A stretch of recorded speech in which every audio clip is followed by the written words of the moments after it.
I'm a crazy person, but I'm fun. And okay, you guys, here we are. We're on live on YouTube. I am James Lott Jr. and welcome to In Between Pages with James Lott Jr. I am the JLJ of JLJ Media. This is my online network. I'm one of the few men of color who has their own network. But I am here and I like to showcase people who are doing amazing things and are trying to affect positive change in the world. And these two are doing that. And they're also fellow people of color too. And I'm glad to have them on. And so, okay, so there is a company called Smooch Music Incorporated. And she is the founder and co-founder and CEO of this, but she's been around for years. And she's like me, she's done it all. She's done acting, singing, all kinds of stuff. We're gonna talk about what she's done. And she has something I have so many questions I want to ask her. So but this will make me introduce her to her. And she has a beautiful smile. Jewell Hinton. Hi, Van. Hello. Now, this gentleman, I remember his group because I was like, when I was doing his research, I was like, wait a minute. I actually liked, he has a version of this song. Well, they had a version of the song called Hard to Say I'm Sorry. That was written in Chicago. That I actually liked your version a little better. I liked their version. And I was like, oh my God, I remember that group. That's crazy. Anyway, so he's also a producer, creative director. They have this project they put out. We're going to talk this project and everything. And we're talking about being from Pennsylvania and being from the island ancestry, Shawn Rivera. How are you, Shawn? I am excellent. I'm glad you love that song because I actually co-produced that with Babyface. I'm the one who came up with the concept and the arrangement. So maybe it resonated because we're both Boricuas. I don't know, but I like the version. I mean, it's, sometimes I appreciate it. Sometimes the cover versions, sometimes they have a different flavor, of course. I like them better sometimes. I mean, there's no offense to the original people who do it. It just means that they can interpret a song's a song. I mean, it just completely can become this beautiful thing. Some songs become owned by others. Right. That artist, even says, yes, that's their song now. Did you? I mean, I'll start with you really quick. So with that song, doing a cover, was that just something your group was like, we got to do some covers? And how did you make that song? I'll give you the short version of the story, but what happened was I just come out of a bad relationship and I found myself alone in the studio, and it was a song that I always loved, and I did a demo version like on a 4-track cassette thing, and I put a 5th part in there and bounced it down. I took it to Babyface, just the demo. It was like I overdubbed my own voice, and he heard it and he loved it. He called David Foster. So lucky for me, the original artist, Peter Cetera from Chicago, actually, not only did he approve of the song with the original producer, David Foster, but he also appears on the remix. Yeah, so, I was going to mention that. I remember I saw a thing where he appeared later on it. I was like, how does that happen? It was nominated in '98 for Best R&B Vocal Group Performance. And we lost to No Diggity, but just to be in the same category with Boyz II Men and Take 6 and all these great artists, it was awesome. Awesome. I'm friends with Claude McKnight from Take 6. It's kind of funny. Oh, okay. Hey. But No Diggity. Hey, I saw, like I say, that's got to back it up. But that's I mean, think how amazing life can be sometimes. I know that's you're right. Trying to live your dream, and then like something like this happens. It's one song, you get to actually meet the original guy, one of the guys who wrote it. You get to work with the guy who sang on it. It's just this kind of, who imagines that? Right. Well, some of the best things in life are, what do they say? Life is what happens while you're making other plans. Yes, I agree with that. And I want to ask you and Van. So I want to ask you both. And Van, because you've done but many things too. What keeps you in this business? And I'll say, Van, you can start first. What keeps you in the business? There's always something new that can be added to whatever's old, and we just kind of bring it to the next level. And so I think if you stay, patient, positive, and proactive, you're always going to continue to grow. And that's something that I try to do, and I try to express that to, and the younger generation too, to allow them to be free to do what they want. And there's no growth if you don't have any belief in yourself. And so my vision is, and what I think really makes things work, is that you just have to have something that you feel you have a purpose to do, and everybody does, and you just have to find it. And so it takes time, but I think that's really what keeps things moving and keeps things growing. And That's why we're progressing each and every day. And that's the way I look at life. Well, Van, so how do you walk through the discouragement sometimes and the rejections? We all know how that is, where you get a lot of no's or not right nows, or you're not good enough to get those. So how, Van, how have you, especially as a woman of color, I mean, how have you survived and walked through that? You know, I go because I feel like if I don't go, I'm missing something. It's an opportunity that's been given to me. So I can't do anything but fail. If I fail, I fail. But I have to try. And if I believe enough in myself, I mean, I've gone to auditions. When I was working with the Fifth Dimension, they asked me to do this audition, and they didn't give me much time or anything. So I had to just go out there, and I'm going to go, I'm stepping out. If it doesn't work, it doesn't work. It means something else is going to come my way. So I don't look at anything as a failure. I think of it as, this is not for me, but something else is coming along that's even better for me. So you just have to be open with your mind and just not look at something as a rejection. It could be a rejection for a better purpose. Very true. There are a couple things in my life that I wanted so, you know how it is, you want it so bad, it doesn't happen, and then something else better comes that's even more suited for you comes. You're thinking, I guess if I was busy doing that thing, I wouldn't be doing this. Right. I might not have been as happy doing that, and I've been happier, and I'm happier doing it. So you're right about that. It's kind of, you have to walk through that. Same thing for you, Shawn. Why do you stay in the business? You know what? I have no good reason to stay in this business. Seriously, the streets are lined with talent, literally sleeping on those streets. Yeah. So I agree with Van 100%. You miss all the shots you don't take, and I'm just compelled because I am driven to create for a higher purpose. I don't know what that is. And that's kind of what keeps me going. I think if you knew how the movie was going to end, you'd probably wouldn't sit through it, and it would spoil the ending. So I kind of like the idea of not knowing what's coming sometimes, the wisdom of uncertainty, and just, birds don't think about flying. They just do because that's what they were born to do. So I just keep spreading my wings, and hopefully I won't smash into a glass window. That's a song. Right there, song lyric right there. I like it. It's a song lyric right there. Write that down. Right there. Hey, we're recording this. You'll check us in the mail. Jeez, that's a lyric right there. I think all three of us can agree. Anybody watching this, the shoulda, coulda, wouldas are the worst. Oh, they're the worst. I don't want to have anything where I'm like, I shoulda did, I coulda did. I don't want to think that way. At least they say I did it. It worked out, didn't work out, whatever, but at least I did it. Like you said, I tried. Shawn, I want you to create this song for me called Shoulda, Woulda, Coulda, but I Didn't Do. Hey, there we go. The creativity Right, I'm hanging up right now. I'll call you back when I got the demo. You ready? Right. No, I'm a songwriter. I'm a recording artist too, so I know how it is. I'm working on I know how it is. So, I mean, I think of things all the time, kind of lyrically and musically. I can't help it. My brain just, because I mean, for you guys too, I'm sure you hear things. Like you say, you hear it a different way than a non-artist would hear it. Yeah. Now, it's okay. So for you, Van, you have done so many different things. And I just want to ask something unique to you. That's something, man. You worked on the soaps. I did. Beautiful, and all that. And I cover those as part of my things I cover on my channel. What was that like for you? It was actually really fun. The people are really cool. It's a whole different atmosphere, and but it's really, seeing behind the scenes. When you go there, you see them as they really are, and then you see them as this other person, when you're on TV. So it was a learning curve for me. I got to see what they're really like and what they're different, how they're different. And I got a lot of information because I like to ask questions about certain things. And they, one girl had a really hard life, but she says, I have to put it behind me when I'm working and just focus on that one thing and just leave everything behind.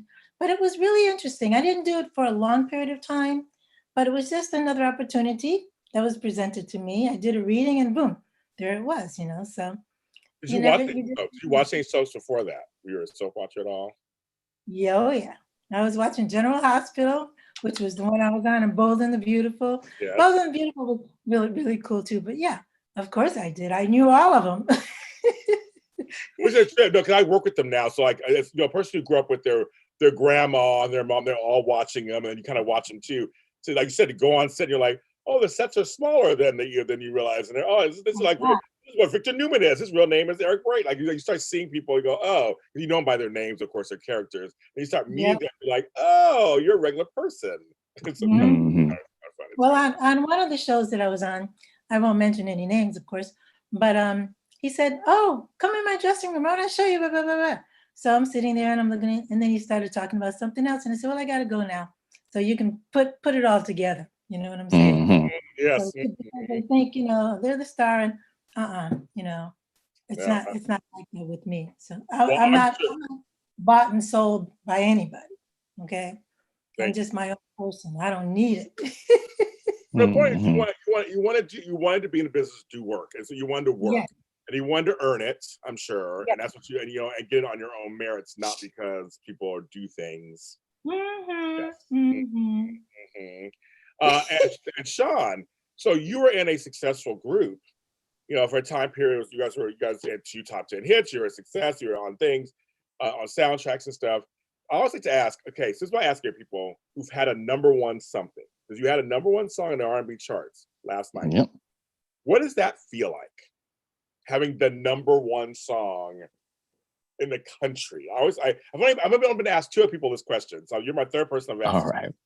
Well, for me personally, I mean, everyone has a different experience, but you ever see like the 5 Heartbeats when they first hear the song on the radio and they all jump and go crazy? Yes, definitely did that.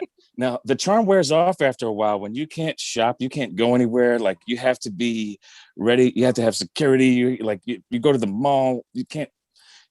There's so many extra things you have to think about that the average person says, "Oh, I want to be successful. I want to be famous. I want everybody to know my name."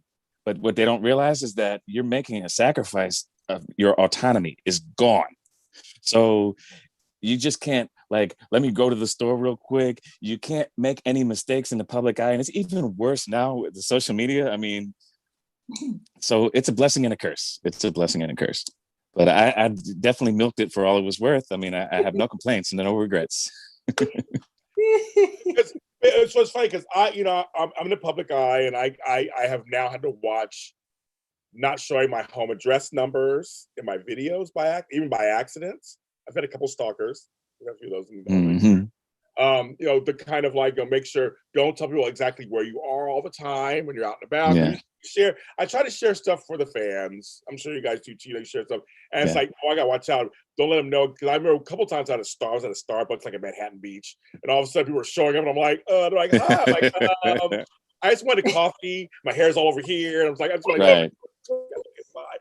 But it's like I did post where I was because I wasn't thinking about it. I was just like, okay. So I'm sure you guys had it 100,000 times. Yes, I'm using bad English, but 100,000 times worse than that, I'm sure.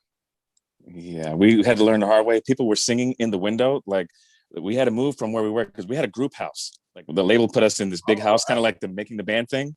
And after Last Night came out, we were in Baldwin Hills. And I'm right near there. Yes. Yeah. So right down the street from the Baldwin Hills Crenshaw Plaza, like you go up the hill, Presidio and all of that. Oh yeah. So I can say where I've been. So what I learned from that experience is you tell people where you've been, not where you're at. You tell them where you're going, and they'll meet you there.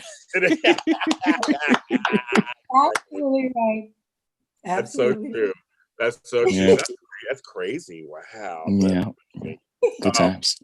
But what is one thing you learned about yourself?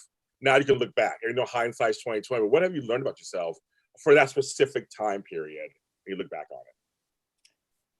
You know what? Looking at it now, you mean? Looking back on it now, I realized that what I wanted from the industry or from my musical career was not fame or fortune or the recognition as far as name. It was the respect of people I respect, the peers, the people who I looked up to.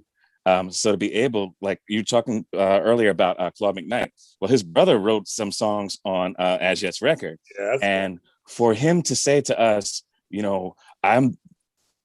this is the first time Brian said to us, your group is the first group that I didn't have to put my own backgrounds underneath or guide through because we were our own arrangers. And I'm not downing anybody else, Right. but his stuff is really complicated. He's obviously used to working with like 6-part harmony. Yeah. So he was shocked that we were able to meet his expectation without having to doctor it. And this is like pre-auto tune. That made me feel so much better to meet Stevie Wonder and him like sing our song. Like it actually, he remembered the lyrics, to meet people like Luther Vandross and him like actually say, hey, if you ever need a sixth member, you let me know. God rest his soul. Like those, it wasn't about being famous. It was more about like, wow, people who I look up to actually think that what I do is of value to them. And really at this point in my career, I don't care if we sell 1 million records or just one. It's not about that at all. It's just about like, I want people to be proud of me, like my kids, I want my kids, my parents, to be proud of the accomplishments we've done creatively, something that moves people, makes them feel something. Yeah, it's funny. Earlier this week, I had a granddaughter turn 16, and yesterday I became a grandfather for the 4th time. Congratulations! So, I know, it's crazy. I know it's crazy. It's crazy. I'm older than I look. Thanks to my mother, I got her genes. Okay. But it's funny because the two different, I have this new grandbaby and I have one that's 16, 2 different time periods. And she knows who I am. She knows what I do and kind of asks questions where he doesn't know anything yet.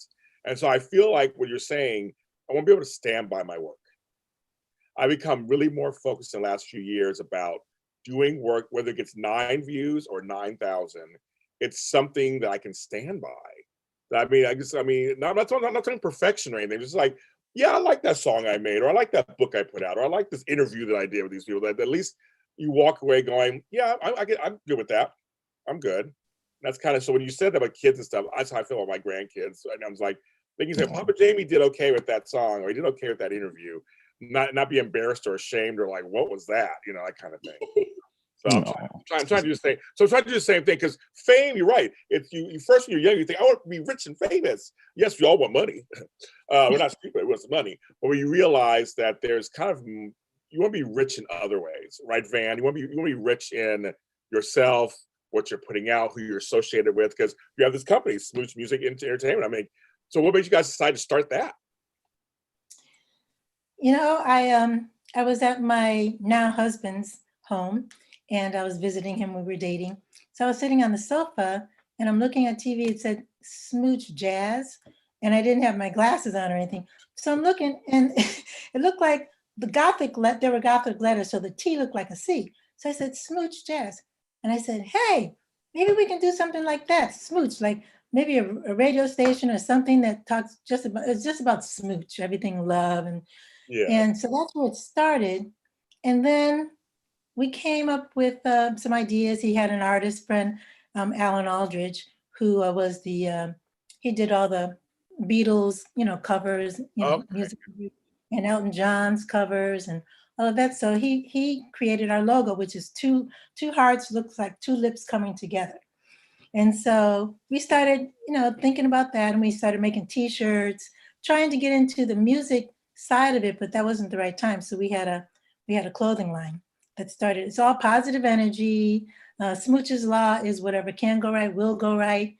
Just stay patient, positive, and proactive. We have all these smoochisms. I love it. I love it. And so, and it stands for sharing more of our hearts, sharing more of ourselves changes hearts. That's what Smooch stands for. And so it's about giving. It's about being more than just about you. You got to reach out to other people and help them along if you can. So that's really what it's all about. That's where it got started. And then all of a sudden the music thing kicked in. Mm-hmm. That's when Shawn came along. Shawn, I will say that's a great segue. How do you guys hook up? Yeah. And I met Van's son, Troy, and he was just, he was a fan of my group, and he met the guys, and then we started hanging out like every day. And then he says, you gotta meet my mom. And then I actually wound up recording with Van. We were working on projects together, and we just hit it off like right away. Instant family. Family. Yep. I like that. And when I first heard I Rise, I think that was the first song I heard. And once I heard it was about Dr. Angelo, I said, okay, this is cool. So we listened to it, my husband and I, and we said, oh yeah, definitely. What else you got? What else you got? So that's really how it began. And it's been years. I can't even remember. I remember your daughter when she was little, and in her Yeah, little rocker area. So yeah, I we was exactly. I want to say about And 6. she's like 24 now, so yeah, it's been like, yeah, a minute, a minute. Wow, that's crazy. yeah. Okay, okay, so I'm gonna get into that in a second, but I want to ask you one more question, man, because I'm just curious. You performed in Apollo back when you were a teen in the competitions. I mean, that's like brutal. I mean, I know people from New York. I know the whole thing. I know how the whole thing runs down. What Yeah, was that like? it was crazy. I mean, we I'm went. sure. Yeah, we were in high school, my two friends and I, and we were going to do an audition just to see if we can get on the talent night. And so my girlfriend's one of the kids' mother and father brought us to New York because I was living in Connecticut, and we just had on our school clothes. I had this mohair little suit on and everything, and so we went to audition, and they really liked it. They said, we want you to go on tonight. We said, but we're not dressed. They said, no, you're going on. So my group was called Sensations. And Yeah. so we got on stage. We had to call ourselves the schoolgirls because that's the way we looked. And so we just jumped up there and sang. We came in second place. It was so much fun. You have to rub the wood, Yes, when you go exactly. back, Yes, the yeah. walk and all that stuff. And it was fantastic. So we just decided not to go back. But yeah, I've been doing that for a long, long time. Yeah, So I think it's very cool. You survive. You know how brutal they can be there, but again, oh, it's very community. That's the whole point. It's all oh, about the community choosing if you're good enough or not. They will tell you exactly. if you're not. They will tell you. Mhm. They will tell you. They will tell you. Um, That's right. they will. Hey, I'm asking you about this. Do you guys think that we'll get back to live stuff again, or will it be different? Will it be this? I mean, what do you guys think? I I miss live. think it's, I think so. I think it's coming back to life, little by little. And as long as people are in a cooperative mode and they stay there, we'll get there even faster. But you just have to have common sense, which is not common. But people are really, slowly coming around. It's all new. People don't like change. And I don't like change a lot either. I mean, I like comfortable things, but you got to do what you got to do, and it's not just about you, it's about all of us. So you just got to take yourself out of the equation sometime and think about other people other than yourself. But I Yeah. do think it's coming around slowly but surely. And Shawn, you think so too? What are your thoughts? Yeah, I think they're going to start installing thermometers, temperature checks inside the metal detectors, and just make that like a thing, because there are new layers of precautions that are necessary if we don't want to go backwards. However, I'm confident that the nature of human beings, we are social animals. So there's no way, you already can't stop us from getting together. So Right. why not work around the new paradigm and try our best to keep, folks safe. So yeah, I think we'll get back to shows, but like if anyone who watched the Super Bowl and saw how they kind of pulled it off, but it's like Van said, you have to think about other people. So if we're willing as a species to compromise for the greater good, I think that we'll survive, the next wave of socialization. Yeah. And I think also there's more people that, have good sense than not. And those are the people that I'm depending on. And they're really being creative. I mean, people are coming up with some really incredible stuff. Yeah. So if nothing else, this virus has shown us we can do more than we thought we were doing. And we're not standing still anymore. So we're being creative. And I think that's going to help a lot because people want to get together. So they're going to find ways to get together. But we got to do it the right way. And so I think we're going to be okay. I think Yeah, we're you're going to right. be This pandemic completely has made creators be creative. Yeah. It Yeah. really has. Exactly. I wish I had stock in Zoom. I'm like, if I had known this, I would have stock in Zoom a long time ago. It's like, Yeah. who knew?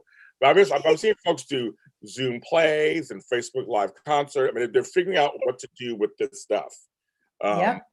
Because you're right. You're right, Shawn. We're very social animal. I'm a social animal. I mean, I like my time apart too, but I miss live theater. I miss live concert. I miss performing on stage myself. I miss all of that. that interaction. It's not the same online. So it just isn't. You need to be in the same room. You need to be in the same room. It's the energy. You gotta be in the same room. Exactly right. Yeah. What said. So CagedBirdSongs.com, CagedBird. Okay, this thing is incredible because in the video for Still I Rise came out last month. 90,000 views already and counting. It's still going on YouTube. Maya Angelou, I didn't know. You just walk me through how all this even germinated and came together. I mean, this is a very unique thing. So who wants to start? Let's talk me through it. Okay. You're gonna tell them about the boat? You gonna start there? Oh, look, the boat is like okay. We'll get to the boat. So no, it's a big deal, but I'll give the fast version. Around 2006, I had an epiphany. I had hit a low point after that group situation kind of died down. Like 90s R&B turned into, it was no longer 90s R&B anymore. The group was done. I was kind of hit a crossroads in my life and was feeling really like just down. And I heard the audiobook version of the I Know Why the Caged Bird Sings, and her story, Dr. Angelo's story, moved me so much that I realized, you know what, I have no right to complain because she suffered more in the first act of her life. And then I think I got first world problems, right? So I was moved. Then 2007, I had met someone through a friend who knew Dr. Angelo. And I had made a comment. I didn't know this person even knew her. And I said, I had heard her poetry and I would love to set it to music. It was just kind of like a passing comment. And this person said, look, I wrote 6 books with Dr. Angelo. Do it. Margaret Courtney Clark. And now I had to do it because I'm like, what are the chances I'd meet somebody that even knows this person like that? Right. And I took some poems and printed them out and just kind of threw them on the floor in a circle. Like I used to do spoken word in Leimert Park. And one of my bits was to take a stack of papers and throw them on the floor and pick up whatever I picked up. That's what I'm performing, like just to keep it random and like fresh. So I took her poetry and I said, you know what? And one of the first songs was Still I Rise. And I started singing. I just read it. And I had a friend of mine who's a guitar player, Simone Cello. And he was sitting next to me and I started singing you may write me down in his rain. And he started to boom, boom, boom, and I was like, oh man, let's go. Right. 10 minutes later, we had the demo. Like, when something's meant to be, it just happens. Right. Now, I didn't know that Dr. Angelo was going to hear this. Nobody guaranteed me nothing. I just thought, you know what, let me do it. So then Troy, who was Van's son, said, you know what, I want to, my mom and her husband, I think they can help get this thing, off the ground because like I kept recording, but I hadn't paid anybody. Like other musicians were coming in just saying, we love Dr. Angelo. We're just going to record and we'll ask questions later. We just want to be on this thing. Like it started snowballing and it was really getting out of control. So this is when it gets to the boat. So we sent the music through that friend, Margaret Courtney Clark. She sent it to Dr. Angelo for Thanksgiving, the Thanksgiving of 2007. So I'd been working on it for about a year and a half. Dr. Angelo hears it at a party, at her Thanksgiving party. And the word got back to us that she really liked it. She really loved it. So I get a phone call from that same friend saying, look, there's a party at the Mar-a-Lago. Oh. And you're not invited. But here's the dress code, and here's where it's going to be, and what time you shouldn't show up. Wink, wink. Oh, God. One of those. She said, if you get, and if anybody stops you, I don't know you, right? Oh. So I went to Larry and Van. I went Larry Cantor, by the way, Van's husband, and I said, I think I should be there because I'm sort of not invited. But would they give me all this information if we weren't supposed to be there? So. Shout out to Smooch. Thank you for taking that risk. They said, you know what? We're putting you on a plane. I went on a plane, get to the party, and I dressed and I showed up. First day, Maya Angelou she's greeting everyone coming in. Like you'd think she'd be in a VIP in the back. No, she's like in the hallway as you come in saying, welcome, glad to see you. And I said, Dr. Angelo, I'm the gentleman who did the music that was sent to you for Thanksgiving. I know who you are. Enjoy the party. So the boat, the next day, right? The party was a hit. Nobody, I didn't get thrown out. Okay. The next day, Ashford and Simpson, God rest Nick's soul, but Nick says, look, you're coming to the boat, right? I'm like, oh. He's like, you're coming to the boat, right? I'm like, all right. So yeah, to the boat. Okay. There's a boat that pulls up, and it's a yacht, 3-level yacht. And who is on this boat? Oprah Winfrey, Tyler Perry, Quincy Jones, right? And of course, Maya Angelou and everyone is on this boat. I get on it's a yacht. I know they would be insulted if I called it a boat. Stop right there. Stop right there. Stop. Let's stop right there. Now I see why Van's like mentioned the boat. Okay, first of all, when you see the top tier circle on this at this boat, what is your first thoughts?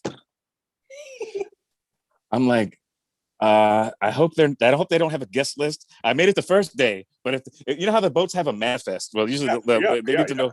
So I'm like, okay, hopefully there's no like guest list, and they say, well, we don't see your name on here, sir, right? But my second thought was, oh my God, like I'm getting on a boat with,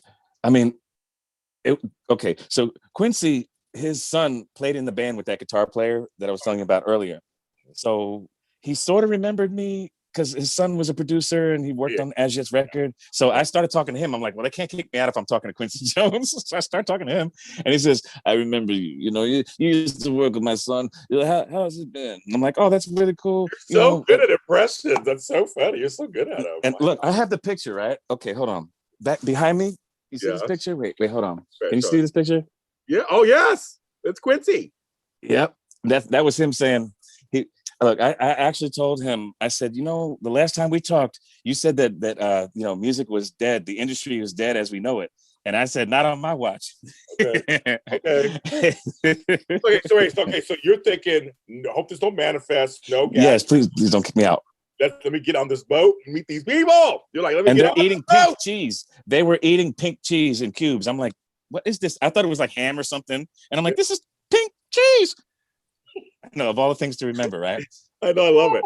Okay, so you're getting on the boat. Okay, now I just want to stop there. I had to hear like just what your thoughts were, because I'd be freaking out inside, but trying to stay cool on the outside. I'd be freaking out. Okay, you may continue. But the thing was, the boat ride. In that boat ride, people were performing. They're singing. Of course, Ashford and Simpson sang, and I was like, oh man. I know we loved it. And then I talked to Quincy for a while. Talked to Tyler Perry, Oprah. Everybody was like, when you get to a certain level,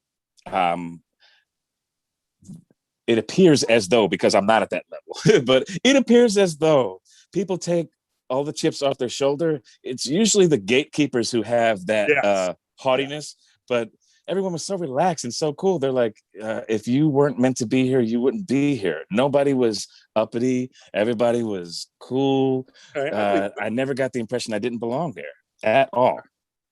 So I was so thankful. You did belong there. You did belong there. So, and there's the picture of Maya. Can you see that one? Yes. That was at the Mar-a-Lago the day before. Oh, I love that. Yeah. So, after that, I'm like, oh, we're in. But what I didn't realize was everyone at that level, they're not going to talk to you about business. So I was already been around the block, and I'm like, I'm not going to ask or pressure. I'm just going to be. I'm going to exist. Right. But I'm like, what am I going to tell Smooch when I get back? Because it's not like I'm going to whip out a contract and get them to sign it right then and there. We still had no deal whatsoever. After all that, all they said was, oh, we heard some stuff and it was nice. Great. They thought it was like a gift or a tribute. They get this stuff all the time. Oh, yeah. So nobody said they were going to have their attorney call and like finish the deal and get the rights to the literary works of Dr. Angelo. None of that happened, but it was a great party.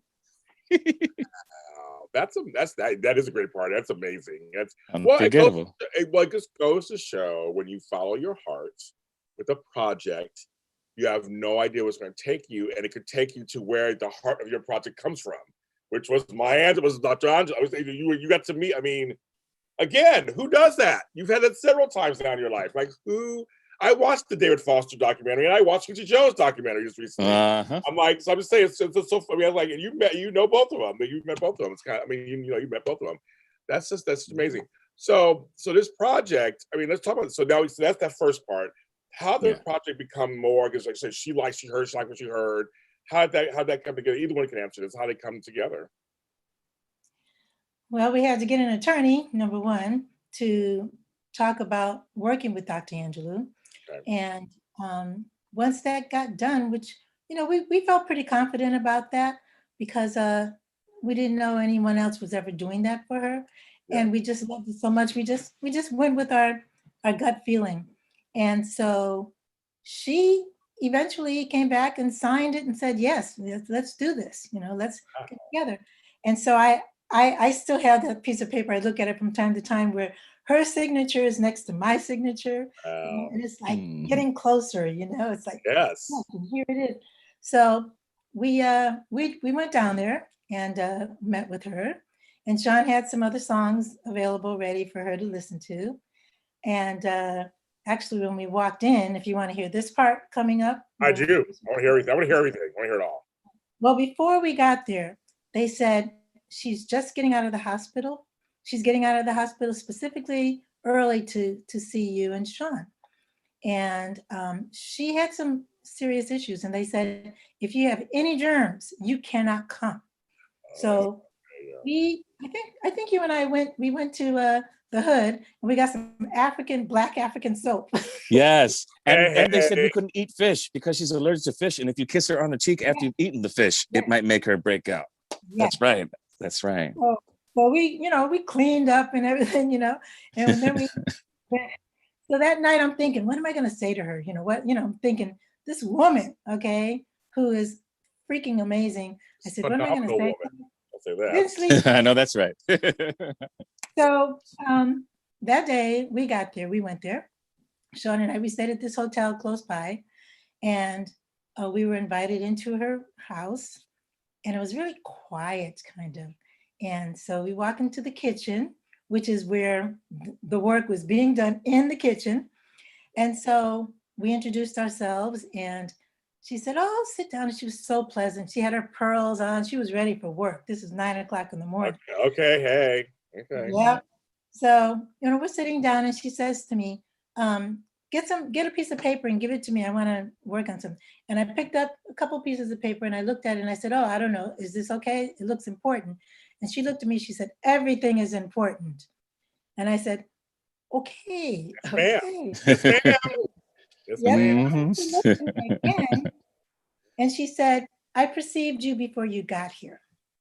And then I said, okay. And I said to myself, well, I don't have to worry about being something I'm not, because she already knows who I am. So we started talking, and Shawn started telling her, about the project and all what we were trying to do. And she was listening to certain songs on there, and she goes, well, I don't want any other voices on this CD other than my own.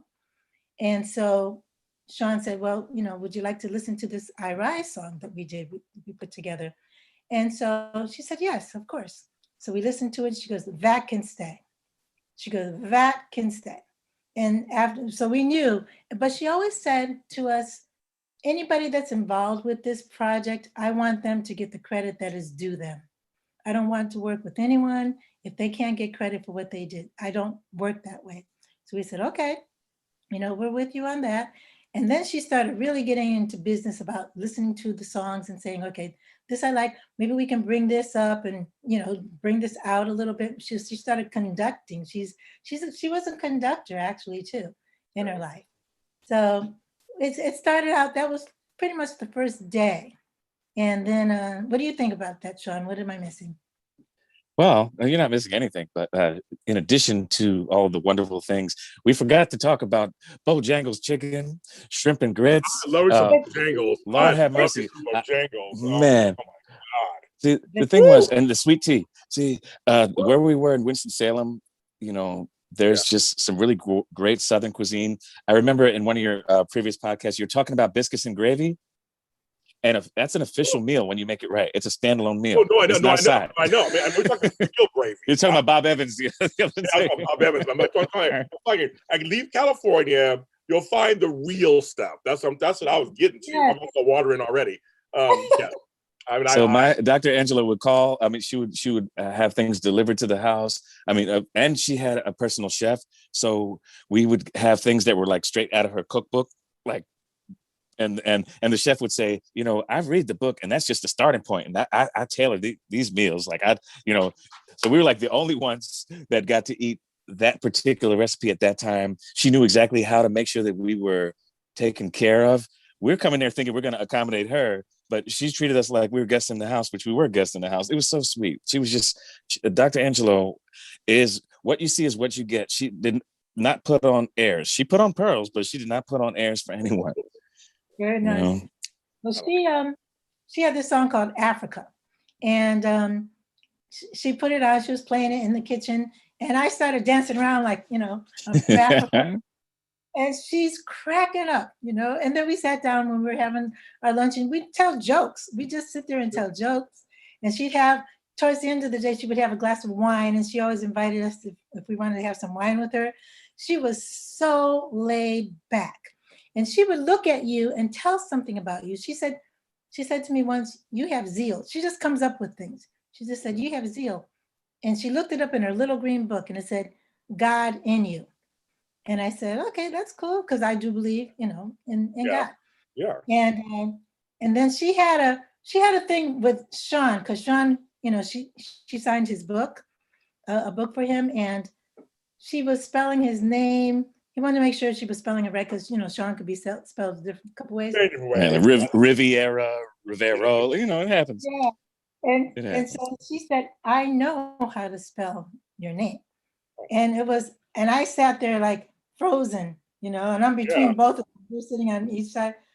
And, you know, she looked at him and she said, "You're a very, very bright person. You have a kind heart. You're intelligent, all these things." She said, "And I want you to always know, because I know people have misunderstood sometimes your brilliance and all of these." And she just laid it out, and they put one hand on each other, you know, and I had tears coming down. it was because she said you're used to being the smartest person in the room, but today was not that day. You know what I'm saying? So I was like, it was the sweetest. She's just the sweetest. I mean, seriously. So go ahead. I would say her passing must hit you guys really hard. You know, attachment to her. I'll skip to that part, because we had just finished doing the majority of the CD. It wasn't quite over. And so I said to Shawn, I said, "You know what? I want to call her and talk to her and see what's going on with what she got." We sent it to her 2 weeks, you know, prior. Yeah. And so I got on the call, and someone got on the phone and said, "Oh, she'll be right with you." And she said, when she got on the phone, she was so happy. This was like in the beginning of May. She was so happy. And we said, "Oh, what did you think about, you know, the song?" She goes, "Well, I like it very much." She says, "What do you think?" And I said, "Well, it needs some tweaking here and there. You need to bring your voice up, blah, blah, blah, blah." And she said, "Well, I'm going to leave it in your hands." And I said, "Well, okay." I said, "God's in control." She said, "God's in control." And we hung up. And not long after that, 2 weeks later, she passed. And she passed away on my birthday. And when I met with Oprah at the memorial, and she came over and gave me a big hug, and we talked for a while about the kitchen and who she was and all of that. And I told her that she died on my birthday, and she says, "Well, Martin Luther King died on her birthday." So it was one of those things. And but she's still truly alive and well in everything we're doing.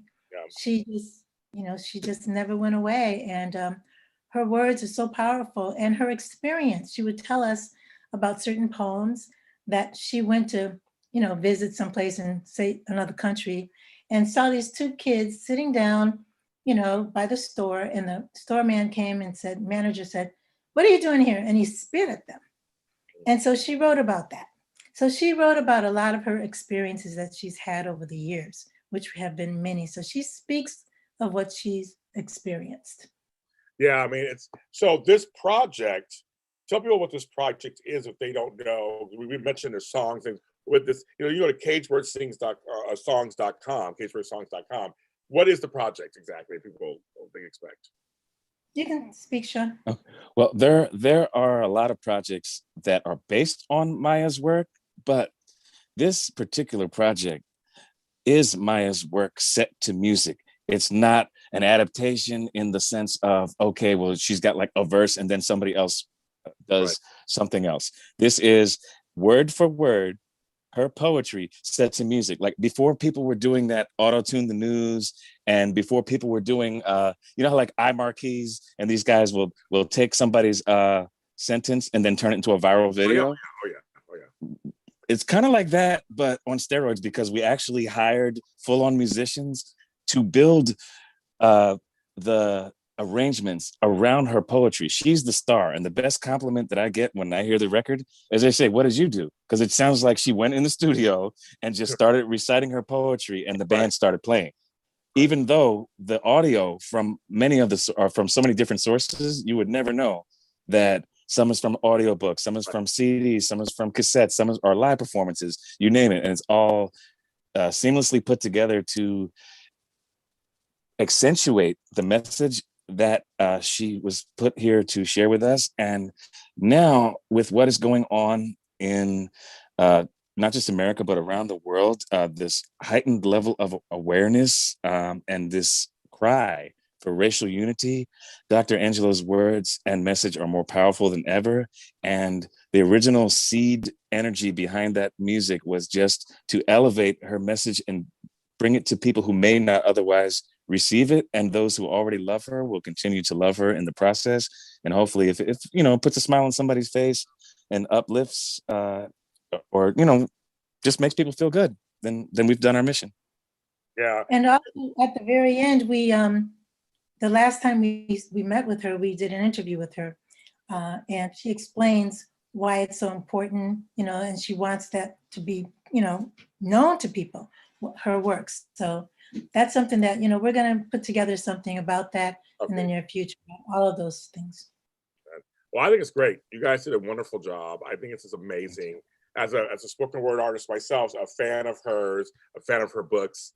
I think it's just a wonderful, I don't want to say it's a great tribute to her, but it's also a great thing that's continuing her legacy. It's continuing it on. And I think folks need to listen to this, and that's why I wanted you on my show. I wanted to put it out to people who may not know this is going on, and I want people to know this. It's called CagedBirdSongs.com. Are you guys on social media at all? Are you guys are on? But where can they find you guys? So we'll start with you, Shawn. Where can they find you on social media? Okay, well, I'm on Instagram as Shawn Kurt Rivera. I'm on Facebook as Shawn Rivera, the guy that looks like me. I'm sure there's some other guy with the same last name. Also, Viva Mas Music, which is an a cappella group that I arranged for, kind of carrying on that Hard to Say I'm Sorry legacy. There's a group in Philly, a new group in Philly I'm working with now. So you can find me there. Also, you can find the Smooch Music website. There is a Smooch Inc., there's a Smooch Music, and CagedBirdSongs. .com, respectively. Yes, we got those. So I think Vandy covered everything. I think, right? No, I'm sorry, I didn't give Van's information out. I wouldn't do that. Okay, so she wants to. If you want to, you want anybody to follow you online? I'm good. She's good. Good. I'm good. I'm good. But Smooch Music, that's most important. So as we get that out there, so that's good. I love you guys. You guys are great, both of you. I'm so glad to have you in my orbit now. You can't get rid of me. I'm gonna stop. You're a good problem to have. Yeah. There's another song lyric for you. It is. It's a song lyric. It is a song lyric.